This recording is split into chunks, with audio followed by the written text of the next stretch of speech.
depending on which one of us you are, that's what we're going to do when we're in Las Vegas. We're going to have a ship's captain marry us. Totally right. And having one of the captains marry us and Klingons as our witnesses, and it's definitely, it's been put out there, but I warned him that I didn't know if there was enough alcohol in Vegas for that to happen. But this one is from the 2390s. From the last episode? Yes, of Next Generation. And from the last episode of Voyager. Cool. Forget you. I'm going with him. Go on. I know when I'm beaten. The 20th century world has been affected by Star Trek. But what was equally fascinating was how Star Trek would be affected by the 20th century world. There's an old Vulcan proverb. Only Nixon could go to China.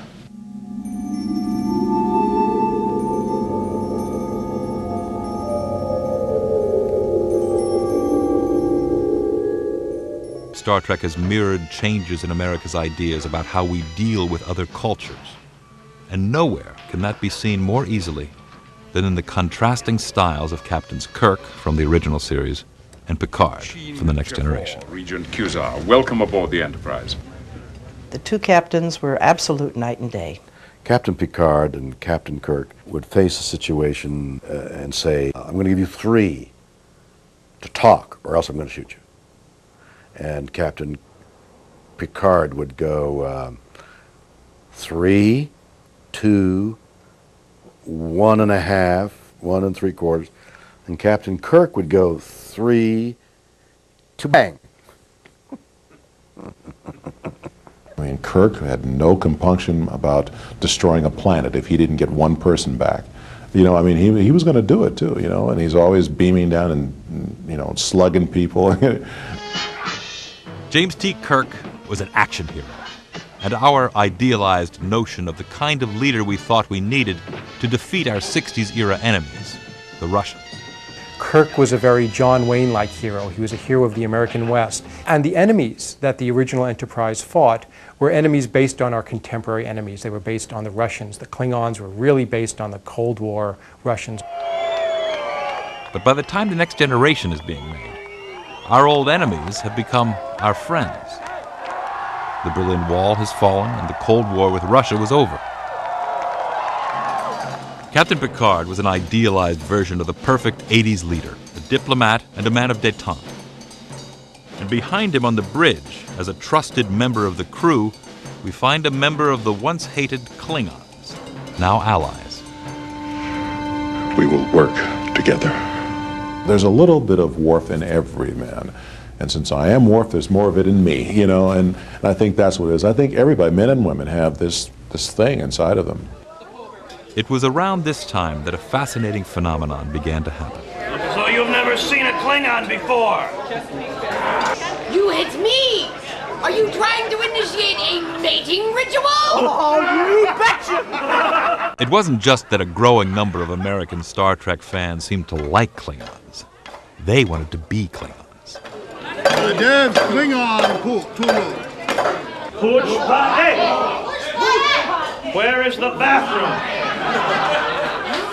An entire Klingon language sprang up, complete with a grammar. And even a school where you can learn to speak Klingon.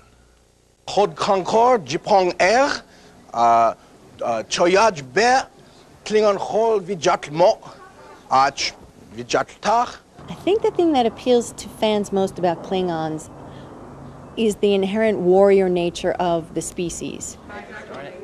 Most people like Klingons just because they're kind of the Hell's Angels of the galaxy. You know, they're loyal and aggressive, and they like to fight, you know, and but in kind of a benign way.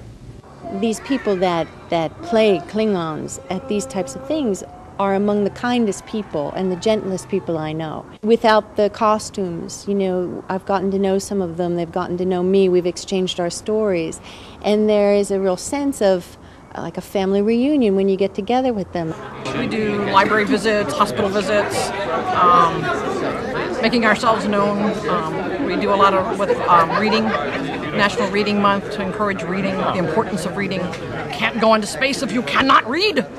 They represent is honor and dignity and loyalty and family and all really very positive qualities taken to the hilt. Plus then, you get to wear all the leather and the prosthetics. In the third series, Deep Space Nine, more and more alien species cropped up for Captain Benjamin Sisko to deal with. Each was stranger than the last, and not all of them were ready to get along. That's enough! Who the hell are you? Odo, this is our new Starfleet commander. Sisko's presence as kind of this frustrated, very powerful and very compassionate leader is the way some Americans would like to see our country, a kind of global policeman who has to juggle all these different, conflicting ideologies. But if Star Trek mirrored changes in the way Americans thought about international politics, it also mirrored a change in the way we thought about sexual politics as well.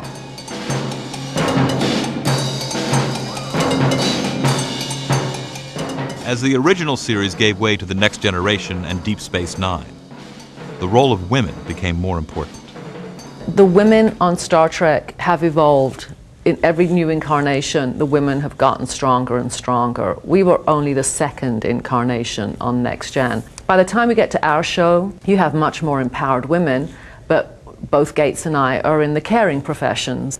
Girls would write me, young girls, and say, it's such a role model to have you as the doctor and to have you being powerful and also be a mother. And that was really true. But it was in the fourth series, Star Trek Voyager, that we could see the culmination of a long progression in the evolution of the role of women. Janeway to Tuvok, are you in engineering yet? The doors are sealed. We're working on it, Captain. Bridge to transporter room 2. Lock onto Mr. Jonas in engineering and beam him out of there. Aye, Captain. For the first time, a woman was in charge of a starship. Not everyone at Paramount thought the world was ready. It was so tense and nerve-wracking for the first season. I cannot tell you. I lost 20 pounds. The suits would line up every day and just scrutinize. How is she sounding? How is she moving? The endless to-do about my hair, my cosmetics, everything that was superficial. Because their anxiety, of course, was, can a woman pull this off? Who's my favorite captain? Of course, Janeway. Janeway, because she has to lead all the people back to Earth. It showed what a woman could become in this world. I mean, it's not so as bad now, but there's always talk of the glass ceiling and that women should go into nursing or teaching, and I heard a lot of that when I was younger and all, but Star Trek showed that we could be equals, that we could do anything we wanted. But what it would turn out Star Trek fans have always wanted most was family.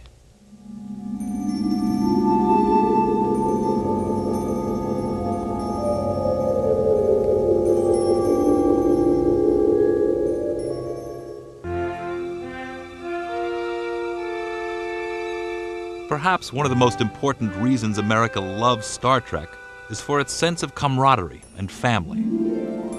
Part of the fun was this friendly rivalry between McCoy and Spock that spoke so much of an enduring friendship that neither one of them was ever going to admit to. Spock, Captain. I trust all has gone well. Spock, you're alive? An illogical question, Doctor, since obviously you are hearing my voice. Well, I don't know why I was worried. You can't kill a computer. You felt genuinely affectionate towards these characters. Captain, you almost make me believe in luck. Why, Mr. Spock? You almost make me believe in miracles. You have a family on board this ship. You have a philosophy of including people who are different from you and being tolerant. That in fact the differences is what made it work. I really think the familiarity of the universe is a very important thing for a lot of people. They feel like they're part of that universe, and they want to keep visiting it again and again, amazingly. But it's like taking on a life of its own after all this time. And for some people, it's real. For many Americans, this TV family was something they watched with their real family. I grew up watching Star Trek, the classic series. We used to play Star Trek in the backyard, and my sister was Spock, and I was Captain Kirk, always Captain Kirk. It came on reruns every night at 11 o'clock.